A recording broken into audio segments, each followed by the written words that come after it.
guest is Gessie Belizaire. She is a author and life coach. And today we're going to dive into her background, how she got started, her children's books, as well as some what I think are some pivotal points as far as for having a fulfilling life. Gessie, welcome to the Ace of Spades. Thank you so much for having me. Thank you. No problem. I wanted to start just by getting some background information on you. Like, how did you get into writing children's books and being a life coach? Absolutely. So for the children's book, that is a recent endeavor, although it's something that has been a desire of mine for some years now. I just actually launched my children's book, How I Learned to Grow, which is my first, I'm hoping, first of many. Actually have a copy with me right here. So it's called Perfect. How to Grow. It's actually been a project that I've kind of been working on for about 6 or more years. I picked it up, I put it down, I picked it up again, put it back down. This is actually my second book that I've authored, the first of which was more, um, a lot heavier for the adult demographic. It was a comparative analysis between Haiti and Guinea and West Africa.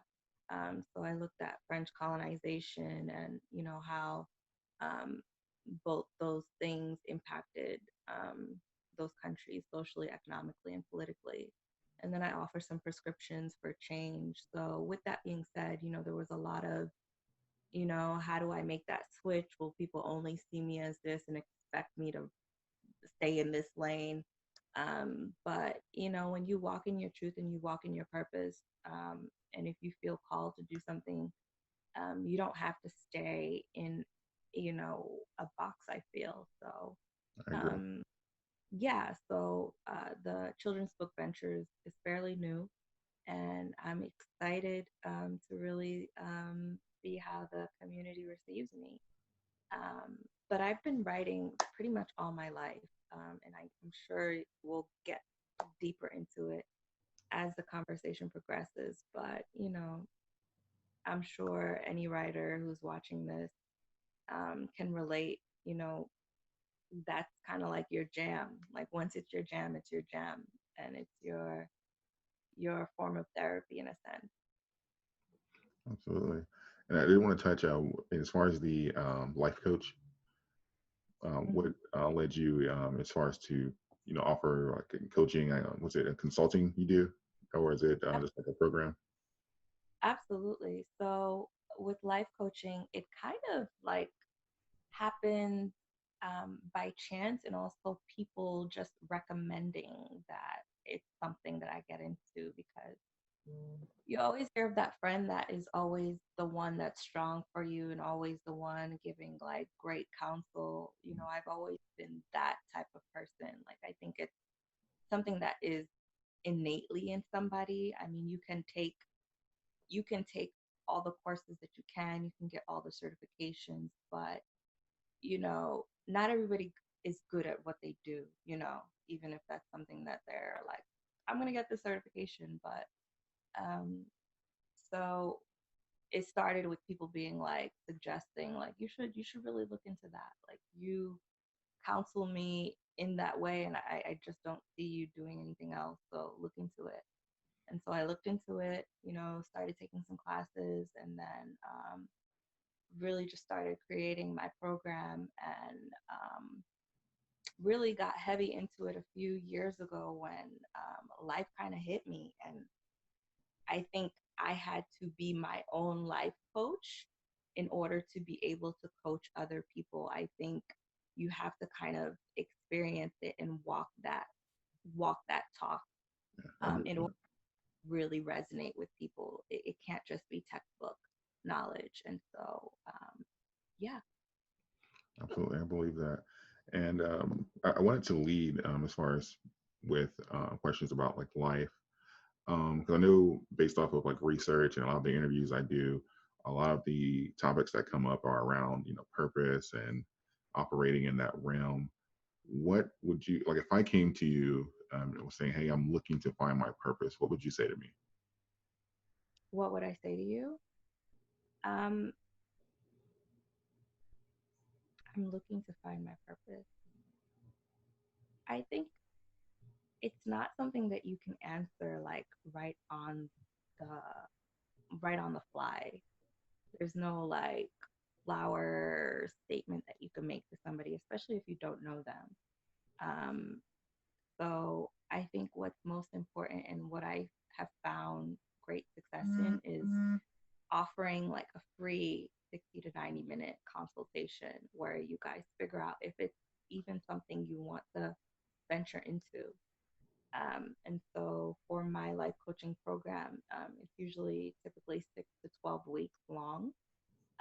And there's always an opportunity at the end of the 12 weeks, which is essentially a quarter length, where there's a check in that happens where you decide whether you want to continue.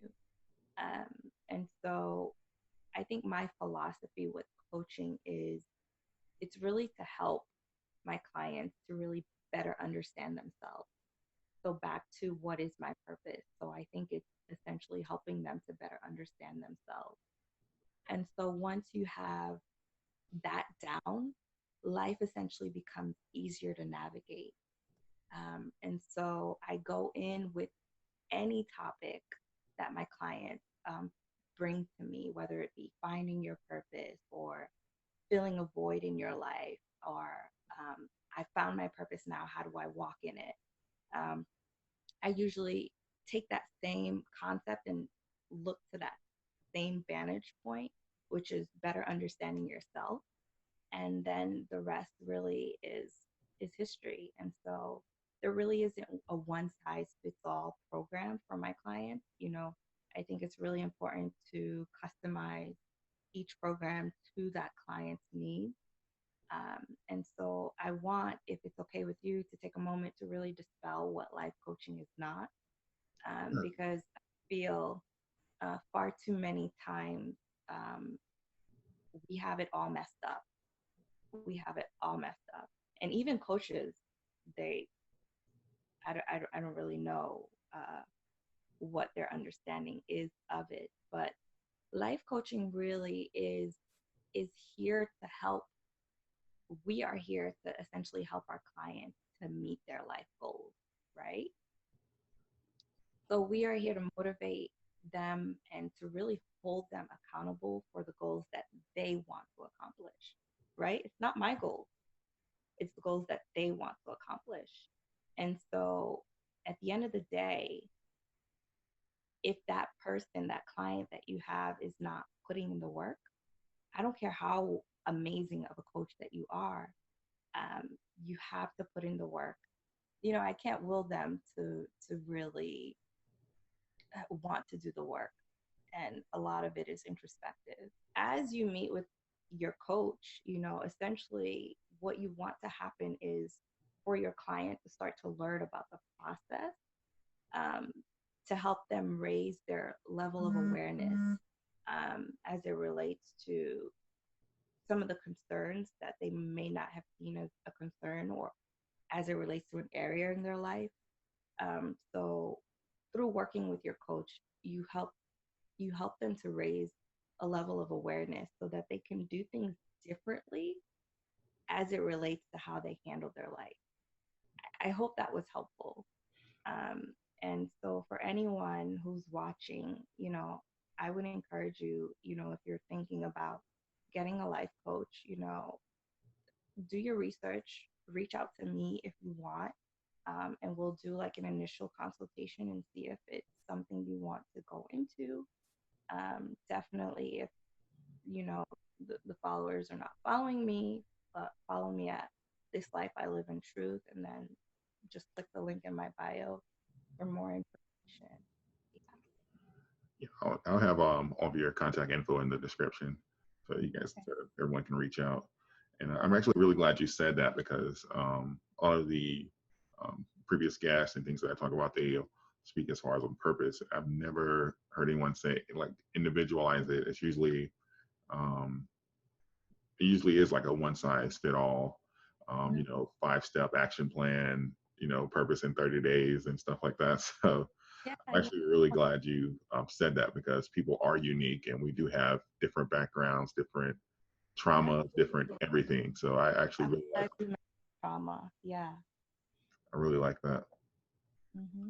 With the and as far as for the second thing, because I was going to ask about filling the void in your life. You said you take a similar approach because I really wanted to single that out because also like a lot of in the like group chats and discussions, happiness comes into affect a lot as far as people saying they're not happy, they're not fulfilled with their job, whether it be marriage, family, just overall, just they're not happy.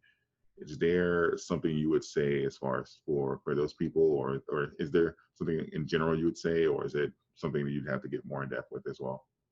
Yeah, I would say more in depth with, because that that lack of happiness, um, it, there's a lot of internal and introspective things going on when somebody says or makes a blanket statement like "I'm not happy."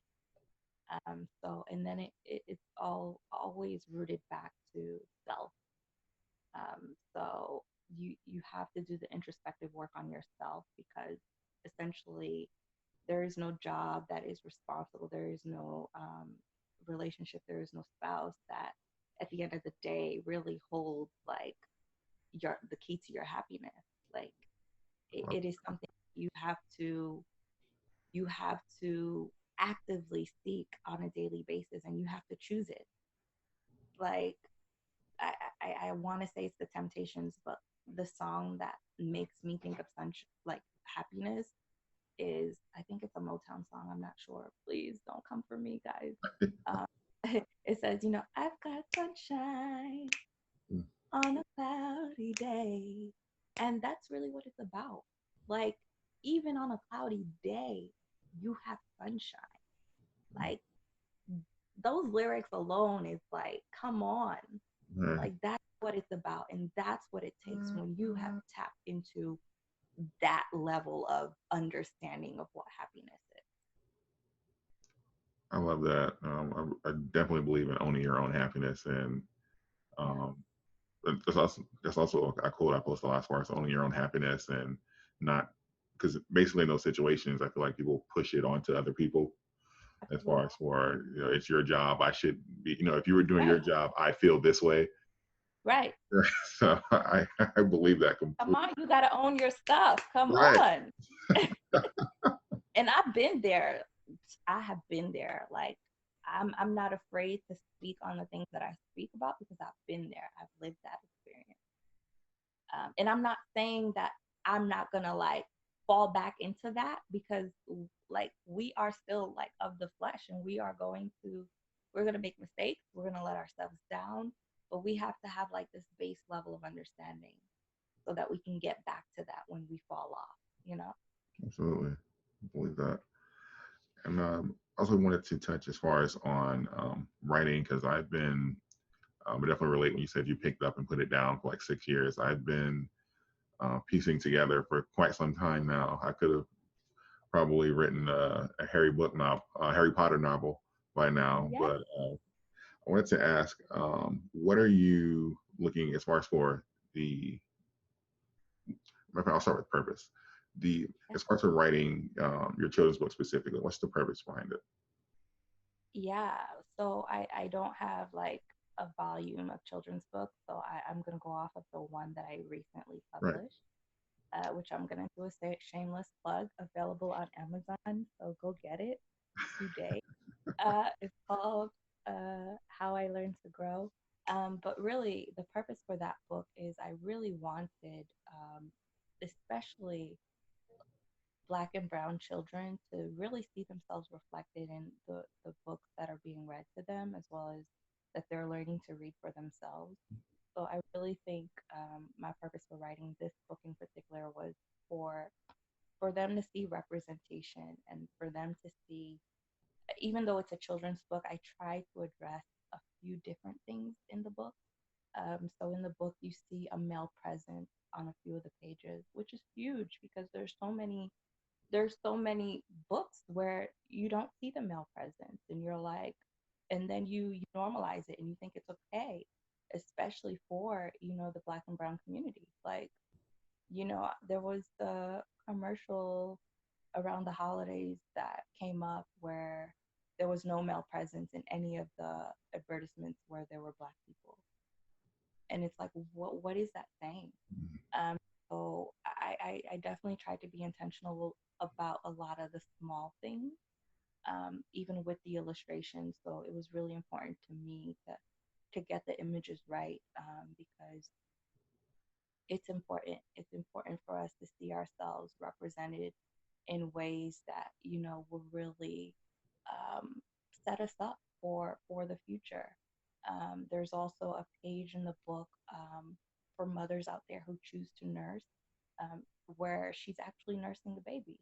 And I think in a children's book that's huge, to essentially like normalize it, because I think for so long it's been villainized or sexualized, or I don't even know. And it's something that I did with my child, until she started walking. And I think it was one of the best ways that I could bond with her. So it was really important for me to put little things like that in the book. Another thing that was addressed with the imaging is, for adults and parents to have that conversation with their children, like, where do babies come from? So you kind of see the process and the evolution of, a child's development in the book. And I don't know about you, like, I'm like at the halfway mark, and I still have questions about my growth that I don't know about. And so if I had that question, I was just like, how about the little babies that are coming up? Like, okay, I know how to talk now, so what happens next? Like, I can crawl, but like, how do I get to walking? And just, and I grew up reading Aesop fables, and so I really wanted, although I didn't use animals in this book, I really wanted to have a lesson, like an overarching lesson at the end of the book, which is, you know, our purpose in life is to grow. And so we never stop growing, and we should never limit ourselves or think, listen, I got a PhD, you can't tell me nothing. Like, Right. you still can learn, and you can learn from somebody who, is not, you know, academically trained. I agree with that. I wanted to ask, because for a lot of the struggling authors out there like myself that are putting up and putting it down, what was the inspiration that led you to be able to finish, like get through? I don't know if it was like writer's block or what was going on there. What was the inspiration behind you getting from start to finish? Honestly, I was getting stir crazy, with this pandemic. So I think that's really what made me like, you got to get it together, because if this life ends tomorrow, like, get your stuff that you wanted done. And so that really was it for me. I've always been really, a self-motivated person, but that put fire under my behind for sure. Having to myself, and being home more, because they we don't have time, but now we're forced to kind of, you know, for some people, they're still working, and nothing is different or has changed for them. For so many, their lives have been turned upside down, and um, they've had to really rethink, how they look at this world, and um, just look at time as currency.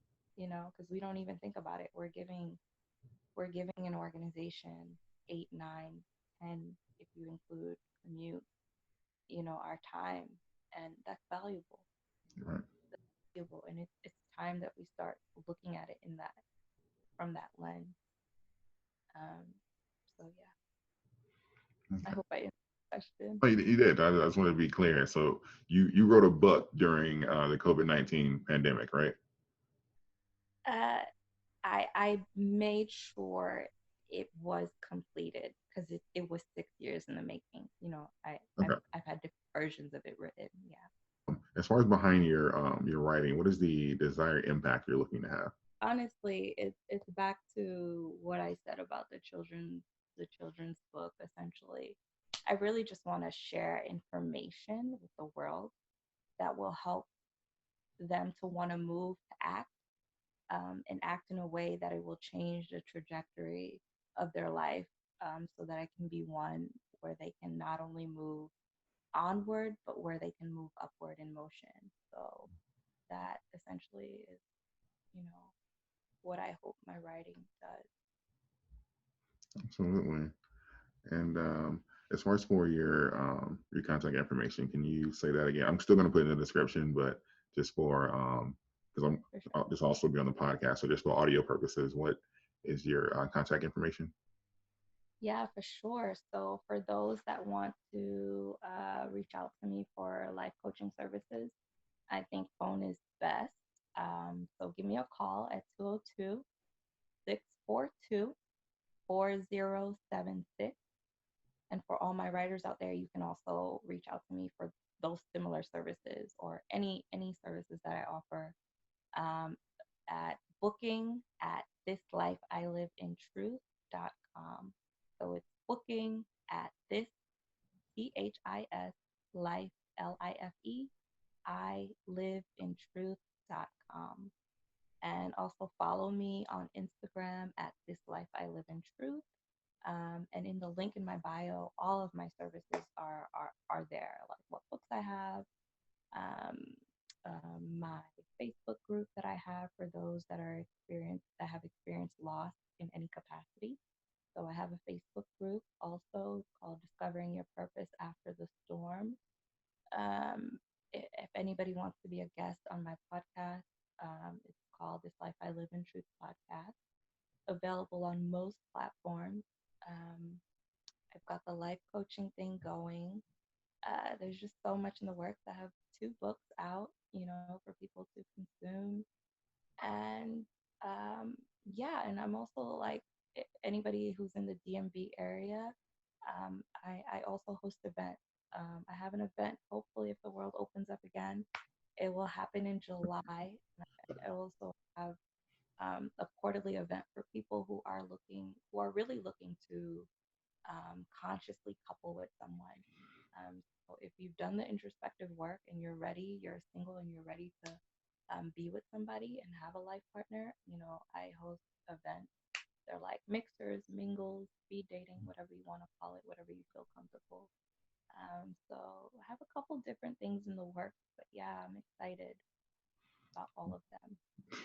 Absolutely. Well, Jesse, it was definitely a pleasure having you on today. I will be doing a book review of your books as well. So Oh, awesome, awesome. Thank you. no problem. I'll segue that. This interview will probably come out first, though, but I will be doing a book review. It was definitely a pleasure having you on. And Absolutely, absolutely. I have a friend for me, so anything you need, just reach out. awesome, we'll do. And I look forward to chatting with you. And as far as with your podcast, I definitely like to come on there. So Oh yeah, you come on, come on. So I will send you a message and we'll set it up. okay, we'll work that out. But thank you for coming on, and I look forward to doing your book review, and we'll get everything up and going.